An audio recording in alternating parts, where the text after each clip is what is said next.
tá? Tá. Constituiu mais um sócio. Então ficaram 2 sócios, eles assinavam isoladamente. Beleza. Esse sócio, ele saiu em 20/6/2011, tá? Tá. Ok. O motivo, só para o doutor entender, para ficar muita coisa muito clara. Essa empresa, ela iniciava com um trabalho de licitação, eu não era advogado ainda. E aí eu tinha muitos problemas com o meu sócio e tinha algumas obrigações que eu tinha que permanecer. Eu não podia sair da noite para o dia. Como eu já tinha patrimônio, então na época eu fui e coloquei essa pessoa, que é um amigo meu pessoal, tá? Mas assim, ela entrou na empresa, eu não fazia gestão, não fazia nada. Ele era o sócio de fato. Tá. E o que aconteceu? Qual que era o meu maior medo e isso que é o que possa vir a acontecer? Falei, esse cara vai sair, eu vou sair da empresa, como eu sou uma pessoa que tecnicamente eu tinha uma condição de patrimônio legal, então eu tinha uma visão boa de mercado, né? Esse cara vai sair e vai dar o golpe, certo? No caso, Ainda bem que você teve essa visão, né? Você teve uma visão rápida, né? Eu falei, então o que eu tenho que fazer? Em 2009 eu saio, tenho que averbar, não tinha conhecimento jurídico. Tá. Tenho que averbar, entro com um novo sócio e deixo ele. Só que foi um período meio complexo, de quase 2 anos, porque ele ficou 1 ano e 12, quase deu 12 meses. Porque eu entrei dia 29, eu saí dia 29/6/2009, ele entrou nessa mesma data, e saiu dia 20/6/2011, então não deu 1 ano, não deu 2 anos. Pois bem, o que aconteceu? Quando ele saiu, essa outra pessoa que eu coloquei lá na época, esse cara foi no banco, depois de 2 anos e 27 dias da minha averbação, certo? Eu já não era mais sócio, da minha averbação, bem como da averbação dessa outra segunda pessoa. Foi lá e fez uma confissão de dívida de 306 mil. Chegou a fazer a confissão de dívida. De 306 mil, chamou para si, 306 mil. Ele já era dono 90% das cotas, então ele assinou isoladamente e a esposa assinou como anuente. Tá. Certo? Então a gente tem a figura da empresa, CNPJ, CPF, e a execução vem correndo desde 2012 em nome da empresa e em nome do sócio, do avalista, podemos dizer assim, né? Tá. Hoje, qual é a minha preocupação, né? Porque até sobre o caso, né? Eu vi que agora pode ser o sócio retirante, ele responde desde que fique comprovada a participação dele, né? Então assim, assinou uma cédula de crédito, esquece os 2 anos, né? Pelo que eu li foi isso. E é o que eu estou entendendo. Tá certo, é isso mesmo, viu? Na verdade, o STJ, ele mudou de ideia. Ele mudou não, na verdade tinha uma discussão doutrinária e jurisprudencial, era meio a meio, né? Alguns juízes entendiam que sim, outros que não. E aí bateram em cima da mesa e falaram, não, você vai responder sim, você sai, mas você responde. Que já acontecia na trabalhista, né? Então agora passou a acontecer em outras situações também, né? Então... Isso. Aí foi o que aconteceu. Aí, tipo, ele entrou na empresa literalmente para dar o golpe, infelizmente. Só que assim, eu fiquei com medo, mas eu não sabia dos 2 anos, isso é fato, tá? Falei, olha, vou deixar uma pessoa aqui para pelo menos gerir, porque vai que ele faça alguma coisa, né? E realmente fez, doutor. Fez. Ei, meu Deus, eu imagino o quê? Deve ter feito empréstimo, não é? Tem execuções, porque o cara assinava isoladamente, aí que eu não tinha conhecimento jurídico. Então aquele cara que eu coloquei, ele estava metendo marcha. Porque a pessoa que eu coloquei, ele não assinava o contrato, ele autorizou na época. No contrato falava que ele podia assinar qualquer coisa isoladamente. Tá, e não pode dar essa brecha, né? Não tem jeito, o ser humano é terrível, Deus do céu. E aí o cara foi criativo. O que ele fez? Ele não fez só empréstimo aí. Ele fez empréstimo em vários lugares. Alguns processos, doutor, eu já consegui a prescrição intercorrente, entendeu? Entendi. Esse eu não sabia. Esse eu não sabia, eu vim descobrir na semana passada, que eu vou descobrir. Então hoje, qual que é a minha preocupação, né? E o valor dessa dívida para quitar é muito alto. Deve ser, né? Doutor, 2 milhões. Meu Deus, eles não têm dó. Quando apronta feio, né? 2 milhões. 2 milhões. Para quitar hoje o valor da dívida, 2 milhões. Eu não faço ainda parte da lide, não foi pedida a minha despersonalização. Por hora, a execução está em face do antigo sócio mais a empresa, porque até agora ela já está comprovada que é insolvente. A última coisa que o juiz já definiu, a última foi autoriza as penhoras das cotas de 2 empresas que ele participou e está nesta fase.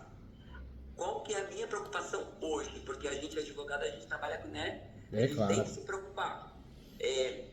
Tá bom, eu tenho lá, doutor, 2 anos. A gente sabe que esses 2 anos, o doutor mesmo falou, que é oriundo do período que você, a responsabilidade crava ali onde você saiu, e aí, se eu estiver errado, me corrija, e a execução, qualquer coisa, teria esses 2 anos para se pleitear. Isso. Se não fosse e essa é a sua matéria de defesa, inclusive, porque a hora que pedir a desconsideração e chegar até você, é a única saída real que você tem. É trabalhar com esse prazo prescricional, né? E aí vai ter a discussão se tem ou não. As coisas estão mudando muito, né? Mas em regra, sim. No meu caso, porque no meu caso eu que saí em 2009, tenho um outro sócio que saiu em 2011 e tem um outro que saiu em 2011. Então, assim, pela regra, ele vai ter que desconsiderar todo mundo. Vai ter que desconsiderar todo mundo. E aquele que pagar o excedente, e aquele que pagar o excedente, então um exemplo, você paga, né? Você tem direito de fazer o reingresso contra o outro, mas não adianta lidar com picareta, né? Nada. Não adianta, ganhar e não levar, né? Só que assim, doutor, eu tenho esse termo de confissão de dívida, ele por si só, ele tem um efeito de me incultar, uma vez que eu não sou mencionado em nada e só fala de forma genérica? Hoje, a empresa, ela é limitada, né? Isso, limitada. Tá. Não tem, na verdade, já passou quanto tempo? 2000 faz tempo, 2009. Nós temos aqui. Deu 2 anos e 27 dias. 17 quando dias. eu averbei. Agora, um ponto importante: essas dívidas são dívidas bancárias, né? Dívida bancária. E o lado bom é que a dívida bancária ela prescreve em 5 anos. Então, isso te ajuda também, né? A responsabilidade dos sócios por dívidas da sociedade limitada é uma, né? Mas, por outro lado, é dívida bancária. Se é dívida bancária, você consegue aí fugir dela por causa da prescrição. Que sorte a sua. Mas a ação está distribuída e está tramitando. Não houve a intercorrência nesse período. Não houve a intercorrência. Por mais que é estranho. 15 anos. No processo, em nenhum momento ele foi arquivado por não movimentação. Isso é estratégia dessas empresas cobradoras para ficar ganhando tempo, entendeu? Pode pegar no escuro. Entendi. Entendeu? Porque assim, a prescrição até daria, não sei se eu estiver errado, em algum momento se tornou inerte, como vários processos eu derrubei como intercorrente. Entendi. Só que não consegui, nesse caso, dificilmente eu acho. A minha preocupação é, essa cédula bancária, ele confessou a dívida. A teoria da transparência, por exemplo, quem me garante que em 2 anos ele não foi lá nesse período e pediu um empréstimo? Eu não sei que coisa que é, só fala de forma genérica. O lado bom que você tem os últimos julgados ao seu favor. Existe uma divergência no STJ também. Nós temos alguns julgados recentes, num debate que ocorreu dentro do STJ, de responsabilidade dos sócios, né, do patrimônio pessoal por dívida remanescente de titularidade da sociedade extinta. O que aconteceu? Houve uma mudança jurisprudencial. Então, hoje, se de fato chegar até você, o que orienta o doutor fazer? Tem que pré-questionar.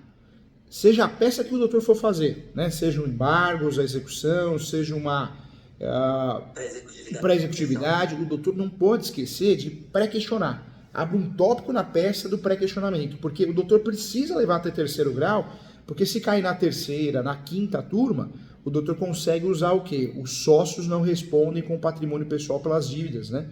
Titularizadas pela sociedade de modo que você saiu há 2 anos. Então você tem uma brecha para sair para não responder, viu, doutor? Você tem uma boa brecha. Porque você foi inteligente. A hora que você viu que a coisa não era legal, do jeito que você queria, você já saiu. Você não demorou para sair, graças a Deus, né? Mas uma dúvida que tem a ver com o doutor. O doutor entende legal e jurídico dentro da legalidade. Você sair 2 anos da empresa, um sócio que entrou mais 2 sócios, quer dizer, a empresa continuou trabalhando, né? E o doutor entende que ainda tem essa possibilidade de o juiz desconsiderar a minha personalidade da pessoa jurídica por causa de possíveis dívidas que nem se sabe, porque ele foi lá e confessou, ele viu, pode ser até um empréstimo, que eu não sei, mas pode ser que ele tenha feito pego um cartão de crédito e tenha usado. Como que o tribunal ele vai entender, ele vai fazer essa leitura? Ele só vai pelo lapso temporal, ele não vai levar em consideração que alguém foi lá e confessou a dívida e eu nem participei dessa confissão? Hoje nós temos, de fato, pelo menos, isso no STJ, né? Nós temos pelo menos 3 visões diferentes. A remanescente decidiu no sentido, no caso de responsabilidade de sócio, decorrente de desconsideração da personalidade jurídica, que essa, né, é a mais antiga, a mais conservadora, e essa não é legal para você, mas hoje é uma turma só que pensa dessa forma. As outras 2 teses te ajudam, né? A segunda tese, que também é muito utilizada, ela não é vinculante, mas ela é de extrema relevância. Por quê? Porque ela entende que pode sofrer a desconsideração, mas você não assume a responsabilidade da dívida, porque o lapso temporal já passou os 2 anos. E a terceira, que é a última, que está ganhando força nas turmas, e hoje são 4 turmas que pensam assim, 4 turmas, é a melhor de todas. Por isso a gente tem que pré-questionar. Por quê? Essas turmas pensam o quê? Que não há um aumento das responsabilidades dos ex-sócios no momento que ele se retira da sociedade limitada, né? Então, havendo apenas uma limitação temporal da cobrança das obrigações. Um exemplo, dívidas bancárias 5 anos. Ou seja, o doutor, graças a Deus, o doutor merece isso, pessoa do bem, né? Deus ajuda. Parece que as coisas vão caminhando, né? Você pode ver que a pessoa que é muito confusa, o cliente na advocacia que é muito confuso, dá tudo errado. O doutor já percebeu isso? Né? E o cliente que é mais tranquilo, parece que as coisas vão andando por si só. E o doutor, por ter essa energia boa, dificilmente vão te pegar, doutor. Dificilmente vão te pegar, porque teria que dar um azar tremendo. Você vê, teriam que fazer a desconsideração quanto antes e teria que cair numa turma do STJ, que é a única que ainda é conservadora de aplicar o dano, né, a responsabilidade do ex-sócio decorrente da desconsideração. Ou seja, a chance é muito pequena.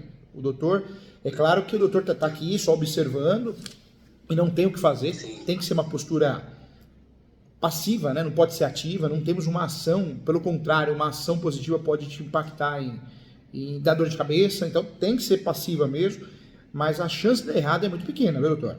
É muito pequena. Sim. Essa retirada, o doutor guardou o protocolo, tudo certinho, né? Consta na junta já. Tá na junta e quando a gente solicita os atos constitutivos, aparece lá, direitinho, né? Isso, tá lá, devidamente. Até porque, doutor, ele não teria como ser diferente, porque entrou outro sócio, entende não? Entendi, eu saí pra entrar outro. Saiu pra entrar outro, entendi. Eu saí pra entrar outro na época, entendeu? E esse sócio foi o que ficou nesse período. Aí, doutor, por uma questão de prudência, existem alguns patrimônios em meu nome, registrados devidamente. No cartório de imóveis mesmo, tá lá registradinho. Propriedade. E me fala uma coisa, desculpa perguntar, mas pensando numa linha de raciocínio aqui, fazendo advogado do diabo. O doutor é casado? Casado. E qual o regime de bens, doutor? Parcial de bens, e essa dívida supostamente foi antes do casamento. Legal. Porque a gente tem que pensar nela também, porque ela é o refúgio do doutor, né? Eu pensei, doutor, algumas teses, ver o que o doutor acha. Eu pensei, porque é um risco muito grande, né? Eu não sei qual momento eu faria isso. Eu pensei num divórcio. Divórcio simulado, né? Ok, beleza. Pensei na venda desses patrimônios para minha irmã, só que ela é advogada, não sei qual penso que isso vai ter. Entendeu? Entendi. Porque até então eu estou falando de uma dívida de 14 anos, né? Eu não sei de nada. Entendeu? Entendi. Eu pensei nesses cenários. Porque hoje o bem de família, no meu caso, vai ser complicado. Porque eu tenho várias propriedades. E o bem de família, nós sabemos, né, doutor? Na prática, quem advoga dia a dia sabe que o bem de família é uma instituição que hoje não dá mais para usar como defesa, salvo exceções, né? É muito arriscado, né? É muito frágil. Eu não faria, viu, doutor? Eu não faria o divórcio, por quê? O risco do doutor hoje é muito baixo. Nós estamos falando de um risco de 3%. 3%. Ou seja, o risco é muito baixo. E se isso acontecer, o doutor tem meios para conduzir o processo, porque a gente está falando de primeiro grau, né? Seja cobrança, seja execução, a gente tem meios de levar isso a 5 anos, né? Então, dá para o doutor ganhar tempo, e aí hoje a jurisprudência que é conservadora é uma turma só. E essa turma que é conservadora dois ministros estão para se aposentar. Então, ou seja, é a única turma mais conservadora nesse sentido e é uma turma que está acabando, né? Eu acredito que até o final do ano já vai se aposentar 2. Ou seja, vai passar para o lado político. Ou seja, a chance de dar errado é muito pequena. Eu não teria esse desgaste de divórcio. A gente sabe que é ruim, né? Que é ruim, é um peso. Não faria não, doutor, não faria. Eu vejo que o risco do doutor hoje... das vendas também não. Também não. O risco do doutor é muito baixo. Hoje, a gente está falando de 3% e hoje a gente tem a tese de defesa, tem todo o procedimento para segurar isso, pré-questionar. Então, não faria, doutor, não faria. Acho que não compensa, não. Com muito carinho e muita propriedade no assunto.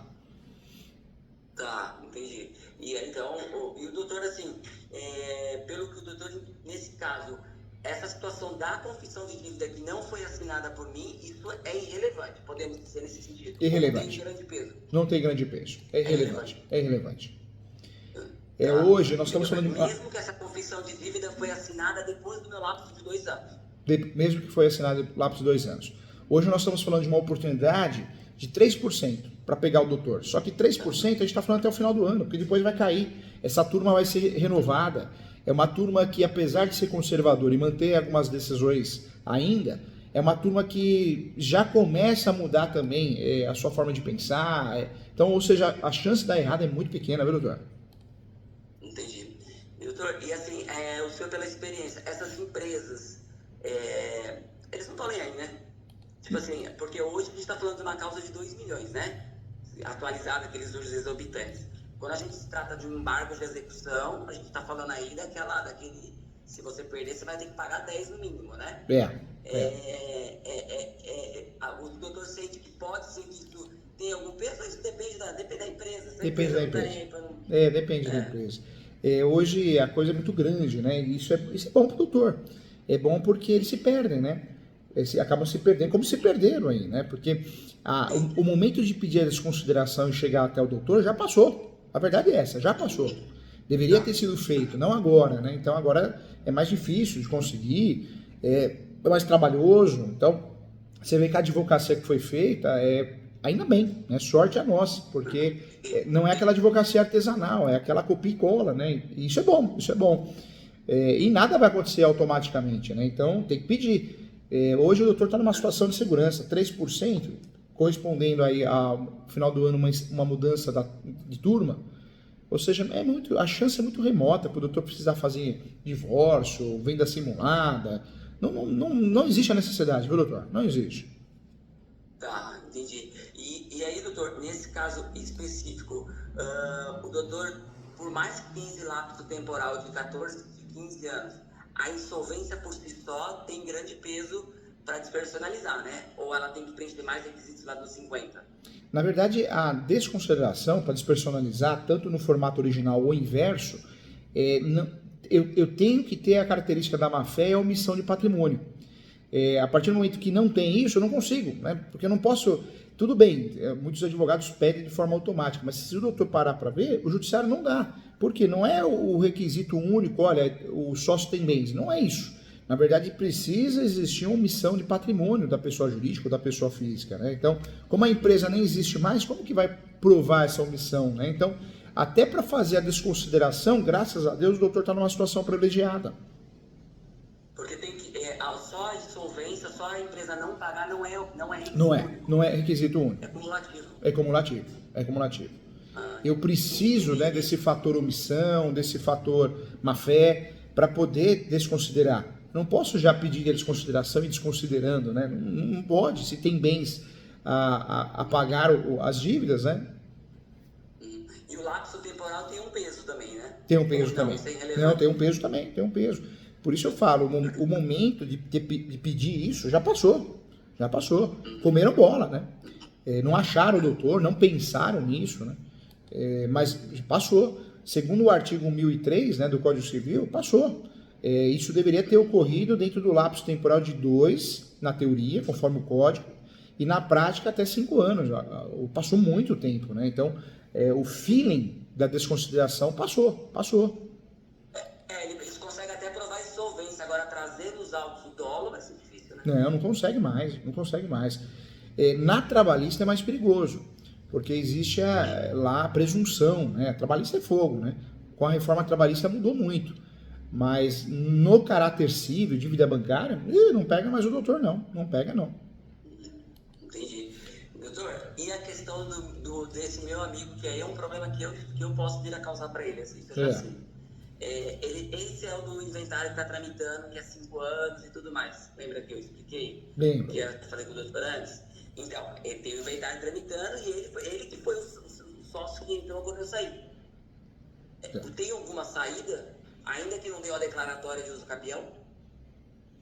Não, porque o uso capião é a ação declaratória. Não tem. Não tem outro meio, não. Inclusive, doutor, tivemos um congresso, foi o ano passado, foi o último congresso de direito civil e empresarial. Ficou muito claro que nas relações cíveis, e no caso do doutor, dívida bancária, relação cível, prevalece o 1032. Então, a retirada, a exclusão, a morte do sócio, não exime o sócio, os seus herdeiros, da responsabilidade pelas obrigações sociais anteriores até 2 anos. Diferente da trabalhista, que ainda existem entendimentos até 10, né? Apesar de ser 2 também, mas existem entendimentos. Como é uma relação civil, 2009, doutor, não pega mais nunca, viu? Mais nunca, não. Eu sei que a gente tem que pensar estrategicamente, se proteger, mas não é o caso não, de movimentar, fazer divórcio, não é o caso não, porque não chega mais no doutor, né? Tá. E no caso dele, que aí o caso dele muda, né? Que aí ele sim tá dentro, ele saiu dia 20/6 de 2011 e a confissão de dívida foi 30/7 de 2011. Ele estaria dentro desse prazo de 2 anos. Dentro desse prazo. Hoje, aí a minha hoje o doutor tem que se apoiar, não vai acontecer. A chance é menos de 3%. Mas se acontecesse, hoje nós temos para nos ajudar alguns julgados. O primeiro julgado, que é do Rio, que foi muito famoso, conhecido, é o julgado, se o doutor quiser anotar, é o 1537 521. É um RESP. É de origem do Rio. 2019, hein? Mas até hoje é usado. E o outro julgado que ficou bem conhecido também é o agravo do RESP, que é o 1612 981. Ou seja, todos eles, a terceira turma, limita até 2 anos. Então, não vai sobrar. Para o outro sócio, sim, mas para o doutor, o formato da sociedade, não. Tá, entendi. E para esse outro sócio que eu coloquei, que tem um inventário tramitando dos últimos, por 5 anos, constitucional, ainda não saiu a declaratória dele. Porque qual que é o meu medo? Sai a declaratória, os caras estão vendo, vai lá e pede a penhora da casa dele. Que é bem de família, tanto é bem de família que os requisitos é no mínimo 5 anos, né? 5 anos. Para ser definido. O doutor consegue ver alguma saída? E a relação com o sócio acabou, não tem mais, né, doutor? Nunca mais, não tem mais relação nenhuma. Não, doutor, é triste falar, É parente, mas doutor? É um colega advogado. Ah, tá. Que foi excluído da ordem, inclusive. Nossa senhora, então a coisa ficou feia para ele, né? Entendeu? Hoje... Só para o doutor entender, depois que eu saí, ele simulou duplicata. Meu Deus. Nossa, então... Mas enfim. Agora, hoje o que eu penso? A minha preocupação é sair a declaratória do ex-sócio, porque ele é sócio retirante mais dentro dos 2 anos, entendeu? E os caras levam a casa dele. Entendi. Né, mas, e outra coisa, agora precisa ver, ele tem boas... ele também tem boas saídas, né? Hoje, se ele é casado, consegue trabalhar com embargos de terceiro. Solteiro? Solteiro. Só se ele criar uma união estável.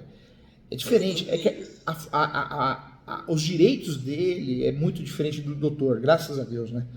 O doutor saiu no momento certo, oportuno, viu que a coisa não ia dar certo, pulou fora, né? O doutor foi muito inteligente nesse sentido. E o que ajudou o doutor foi o tempo e a mudança jurisprudencial, né? Houve uma mudança jurisprudencial que te protegeu, porque hoje você vê, a chance de dar errado em terceiro grau, a gente está falando de 3%. Fatalidades acontecem, mas no caso do doutor está pacificado, né? Não é um tema em discussão ainda, é um tema que o judiciário de primeiro grau e segundo grau segue, né, o terceiro grau de forma impactante, né? Então, a chance de dar errado aqui é muito pequena mesmo. Não vale a pena fazer divórcio simulado, qualquer outra coisa assim, não vale a pena mesmo, doutor. Não faria. Porque perder um filho, né? Tanto é que hoje, um escritório de advocacia, ainda mais esses escritórios que eles usam, que são escritórios que é copia e cola, né, doutor? Não é artesanal igual o nosso, né? Então, jamais eles vão chegar no doutor. E a hora que chegar, se chegar, naquele pedido genérico, requer desconsideração do sócio, não atinge mais o doutor. Ou seja, sem fundamentação fática, né? Entendi. Doutor, e assim, na sua opinião, para que não chegue na residência dele, você tem algum remédio que eu possa desistir do usucapião? Eu não faria. Por que o doutor pensaria em desistir do usucapião? Porque a minha preocupação é, o usucapião dele vai ser procedente, entendeu? Tá. Aí eles vão despersonalizar ele. Aí eles vão pesquisar que ele tem propriedade, não vai mandar para leilão. Tá. Agora o doutor está pensando nisso, mas na verdade, a gente tem que levar em mente,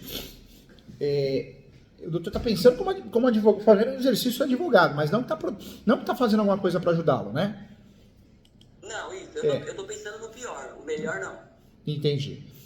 Eu estou pensando, assim, eu tenho um defeito, eu não sei se é um defeito ou uma qualidade, né? Quando alguém vem me procurar, eu costumo dar a solução, mas eu sempre penso no pior. Entendi. Então eu trabalho para que esse pior não aconteça, entendeu? Só que eu já tenho que me preparar, entendeu? O caso e a dele, minha preocupação é... uma saída, né, que muita gente faz, é uma saída eficaz, né? A gente tem que ser prático, é verdade. O certo era ele dar desistir do usucapião e ele vender a posse, né? Ceder a posse, ou a cessão de direitos possessórios para alguém, e alguém faria o usucapião no nome dele mesmo, né, do comprador da posse, ou ele ceder de forma não onerosa. Aí seria o melhor dos mundos, né? Se ele tivesse alguém de confiança e cederia essa posse, né? E aí, porque no Brasil a gente pode fazer usucapião com a soma da posse, né? Então... Então, você tem me explicado isso, apesar que no dele eu fiz diferente, entendeu? Entendi. Só que assim, a minha preocupação é na hora que os caras... você está se preocupando, realmente, pode ser que seja algo excessivo, só que se a gente for aplicar a regra dos 2 anos, ele cai. Ele cai. Diferente do seu caso, ele cai. Tanto é que se a gente for fazer um cálculo, você vê a sua chance de chegar em você, 3% ele tá arredondando, né? Na verdade é 1%, 1,5%. No caso dele já é diferente. A chance dele de dar errado já é de 50%, né? 50, 47, 45 pela jurisprudência. Então, hoje, o que ele tinha que fazer, né? Hoje, o melhor meio é ele desistir do usucapião, vende a posse para alguém, cessão de direitos possessórios e afins, e aí essa pessoa que comprar a posse ou receber a posse, mesmo que não seja onerosa, ela faz o usucapião no nome dela. Ou seja, existe o aproveitamento da posse dele, porém a ação vai ficar em nome de outra pessoa, né? É diferente, né? Entendi. Porque hoje está dando mais ou menos uns 10 anos de posse, né? Hoje essa posse ela tem valor de mercado, 10 anos de posse ajuda quem for fazer o usucapião no nome dele ou dela, poxa, comprando a posse dele ou sendo cedida essa posse, consegue fazer de forma imediata, né? Praticamente, faz o usucapião no 1238, então dá para fazer. Mas a questão que ele tem, o problema do inventário dele, que a avó morreu, aí lembra aquela história que tem que timar todo mundo? Lembro. Ele já é mais complexo, né? Já é mais complexo. Porque assim, você não tem a pessoa na ponta, né? Lá os inícios.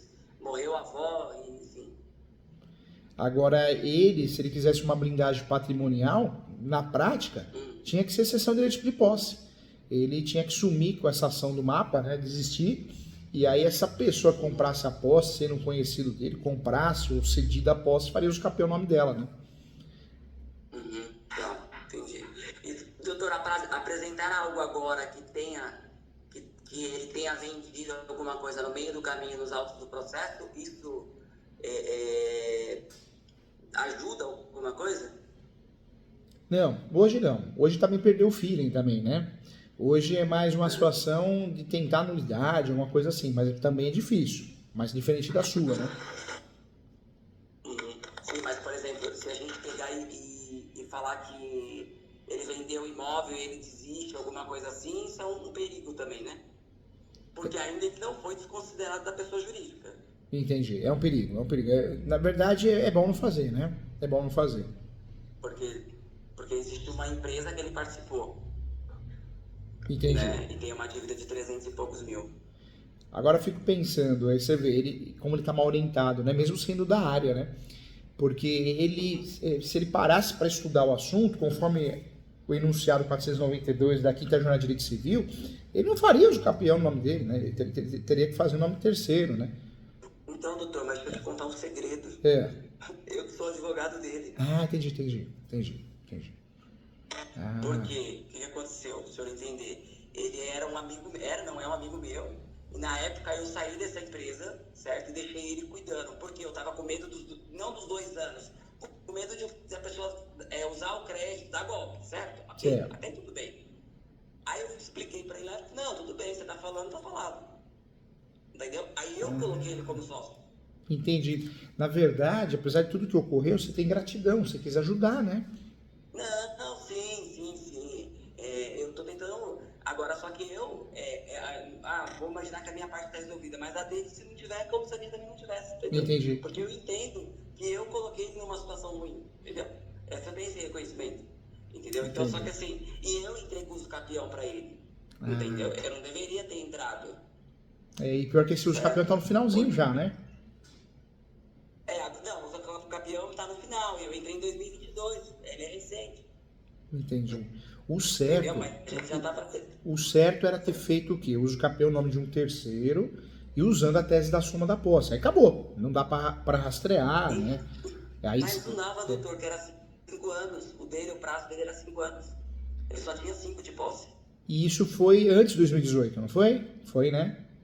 Foi antes de 2018. Porque a partir de 2018 a gente tem a tese nova, que é a posse complementar. Então você faz o uso capião e o lapso temporal que demora a ação do uso capião é complementado, não é mais perdido, né? Mas mesmo eu lembro que a de 5 anos a gente até conversou, parece que a de 5 dá aquele problema, né? Que você tem que provar exclusivamente moradia. Não é isso? É isso. Não... até eu usei essa questão que o senhor falou de contar o período de posse, mas eu usei a regra de 5 anos, entendeu? Entendi. E já houve a citação. Hoje, para desistir dessa ação, fica mais difícil, né?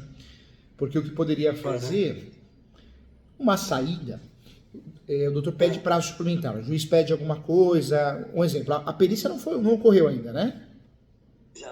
Já ocorreu agora dia 3 de maio. 3 de maio. Não tem jeito, porque o perito entregando a topografia, o que vai acontecer? Vai para julgamento. Não tem mais o que fugir, né? Não tem mais o que fugir. Porque se tivesse alguma coisa para entregar, o juiz pedir alguma coisa, o doutor pode pedir prazo suplementar 30 dias. Aí pede prazo suplementar 30 dias. Vai acabar ocorrendo o quê? A extinção sem resolução do mérito. Aí sim, aí distribui uma nova ação no nome de alguém da confiança dele, de vocês, usando a tese de soma de posse, entendeu? Entendi. Mas a questão hoje não tem muito, não tem o que fazer para forçar isso. Não tem, porque já está na cara do gol. O perito entregando o laudo, o próximo passo é julgar, né? O próximo passo é julgar. E pior que ela tá redondinha, essa uso capião, né? Em relação a tudo, né? A documentação, ela tá redondinha. Dificilmente o juiz vai julgar improcedente, né, doutor? Eu acredito que não, só se tiver aquela questão da Anitta lá, do pedacinho lá, mas...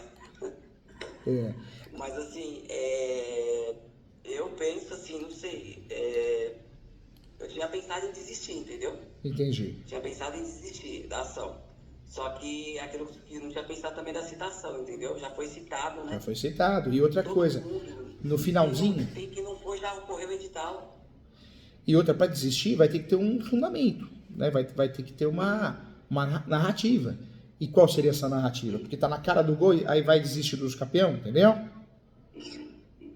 Doutor, e a questão da ausência da despersonalização? Como ainda não aconteceu, não daria fraude, né?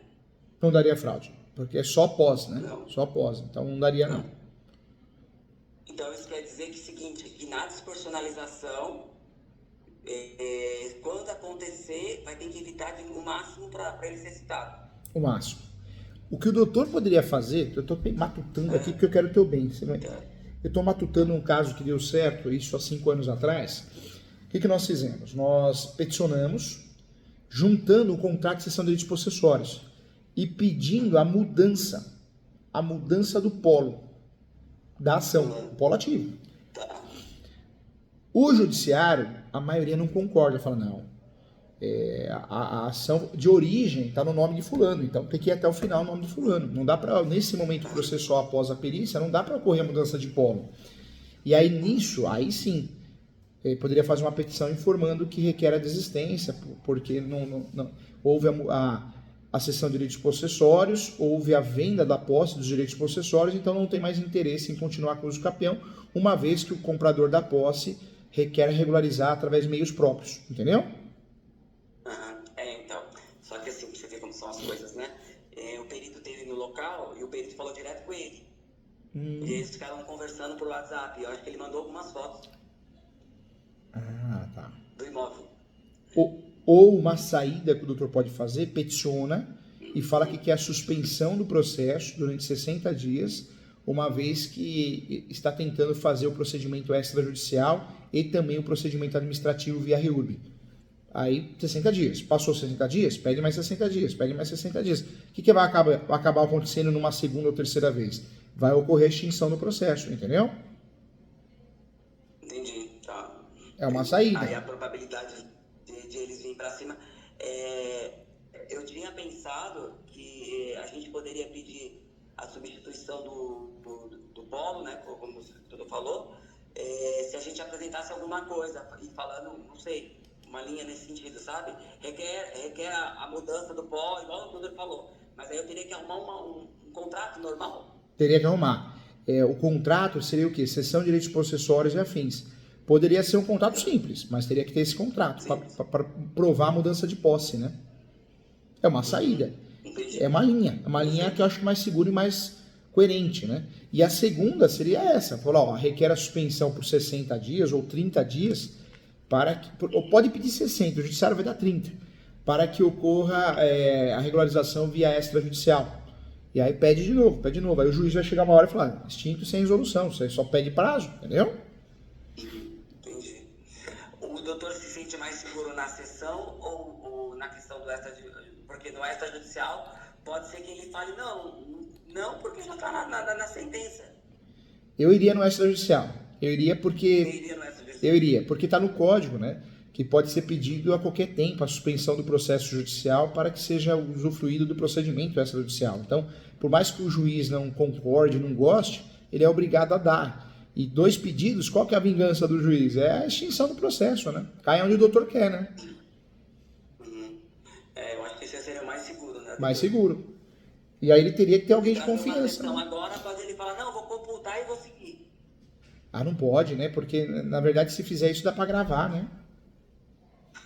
Dá para gravar, porque não pode fazer isso, tá no código.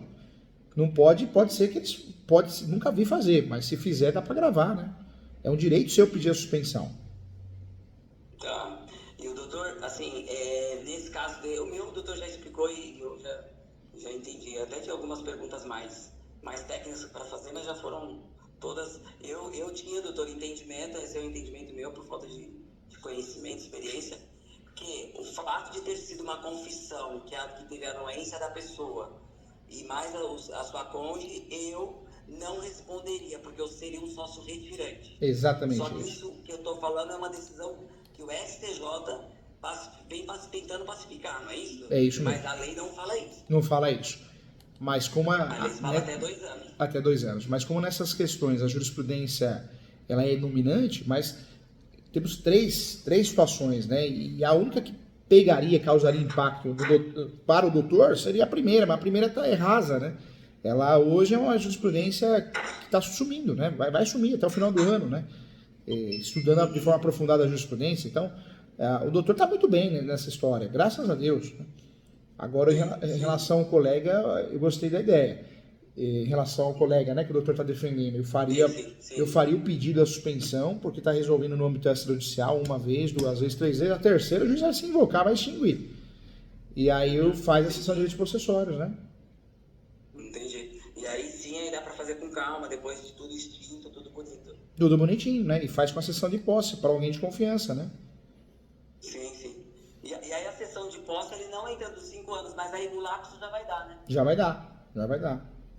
Olha como muda a estratégia, não é ruim, né? Dentro da... a advocacia ela passou a ser estratégia, nesse caso mais ainda para o doutor, né? Eu faria isso, doutor, eu não iria na mudança de polo, não. Porque a mudança de polo, o juiz vai falar não, né? E a outra não tem muito o que fugir. No pior das hipóteses, agrava, né? Entendi. E aí, como é beneficiário, não teria problema, né? E outro, o doutor pode... e o doutor pode também pedir duas. Na terceira, se o juiz não extinguir, pega aquele juiz Caxias, o doutor mesmo faz o pedido de existência, né? Requer informar que como o procedimento extrajudicial ele é rápido, sério, ele está tudo encaminhado, requer um encerramento, entendeu? Tá. Mesmo, eu não lembro no caso dele, doutor, mas mesmo que lá no início ele tenha dado essa possibilidade, porque sempre eles dão aquele despacho pronto, né? Tente primeiro no extrajudicial, não tem aquela historinha. Se soltou esse despacho pronto, agora eles pararam um pouco, né? A máfia do Poder Judiciário, mas se soltou no começo, o doutor pode usar isso a favor, conforme a folhas tais, seguindo a orientação do próprio Poder Judiciário, entendeu? Joga aquele despacho, copia e cola a favor do doutor. Tá, entendi. E, doutor, e aí, nesse caso dele, aí como isso, aí a probabilidade de posse, penhora da posse é difícil. Perdão, dos direitos possessórios. A penhora dos direitos possessórios é difícil, quase impossível. Tem alguns juízes que até falam sobre o assunto, a penhora da posse, mas a verdade tem muita gente falando que não é o que acontece na prática, né? É que nem bloqueio de cartão de crédito, o limite do cartão de crédito, passaporte. Tem umas decisões ou outras que chamam a atenção, mas na prática não é assim, né? Não acontece todo dia, né? Sim. E o doutor, assim, caso isso venha acontecer, o senhor consegue fazer minha defesa? Faço sim, ajudo com muito carinho, viu? Ajudo sim. Legal. Posso ajudar, posso corrigir. É que advogar em causa própria é ruim, né? Judia da gente, né? Não. Aí no caso eu iria contratar com o escritório do doutor, entendeu? Porque Entendi. Eu sei, né? É muito... Advogar em causa própria destrói a nossa mente, né? Eu falo, né? Destrói, né? É cansativo, né? Na verdade, assim, eu venho sofrendo com essa história, porque a gente, como a gente já está dentro da situação e conhece, é uma área que eu gosto pra caramba, que é a parte de execução, né? Trabalhista nem se fala. Então, você vai vendo assim, você fala, mas você não consegue saída, do seu caso, por mais que cada colega vem, você sabe, mas é aquela tal da casa própria. O advogar em causa própria não dá, é muito complicado, né? Eu diria que o pior que é advogar em causa própria é a gente advogar para parente, esposa, marido, né? Pais, irmãos, é mais difícil ainda porque aí a cobrança não é só nossa, é de terceiro, né? É muito difícil. Se precisar, não vai acontecer, duvido muito, mas se precisar eu estou à disposição sim, conta comigo, tá?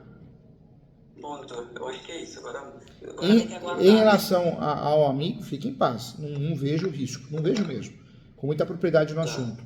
Em relação ao cliente do doutor, aí eu tentaria essa estratégia de pedir a suspensão uma ou duas vezes, na segunda vez não ocorrer, né, a extinção, eu pediria a extinção, né? Farei esse pedido sim. Tá, entendi. Então faria tipo... E o doutor, assim, acha que eu tenho que esperar o andamento do possível pedido de despersonalização da pessoa jurídica ou já devo me antecipar a isso? Tipo assim, eu não sei ainda, porque o último despacho que tem, doutor, a juíza, ela tá fazendo o seguinte, pelo que eu entendi, tá? Eu vou até ler pro doutor esse despacho como que tá, aí vamos ver qual que é a leitura. Porque o que a juíza tá percebendo? Que eles ficam tentando localizar para ganhar tempo, sabe? Sei. Tipo, para que nunca esteja fim o processo, né? Aí, eu vi aqui, rapidamente para dar o despacho do doutor, que aí eu acredito que seria essa última questão nesse sentido.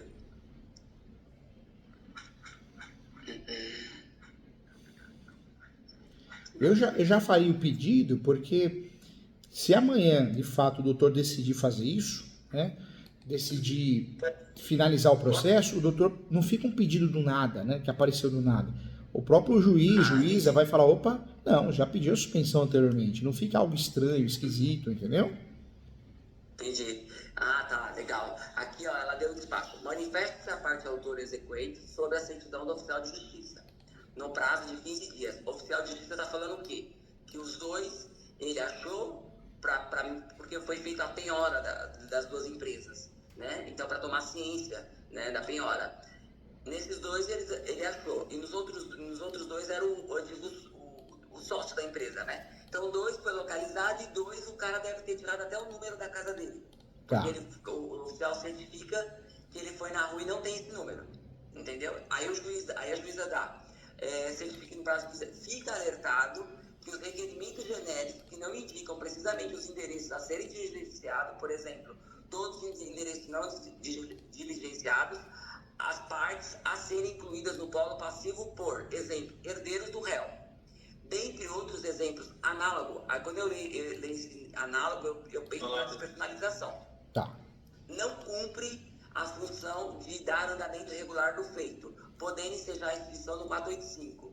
E em caso de novas diligências, recolher as taxas e custas no prazo de 5 dias e na omissão, intime-se por OR 4853. Esse é o último despacho que ele deu nessa execução, que ela deu. Ele não vai chegar no doutor, não. Não vai, não. Perdeu o feeling, né? Perdeu o feeling.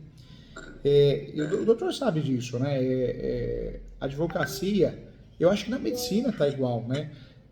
A teoria é muito diferente da prática e a execução, o cumprimento de sentença tem muito isso, tem um feeling certo, né? Tem um momento certo de você pedir para conseguir. É que nem uma liminar. Se você não provar na liminar o juízo de probabilidade de prejuízo, você não leva, né? E a mesma coisa, não.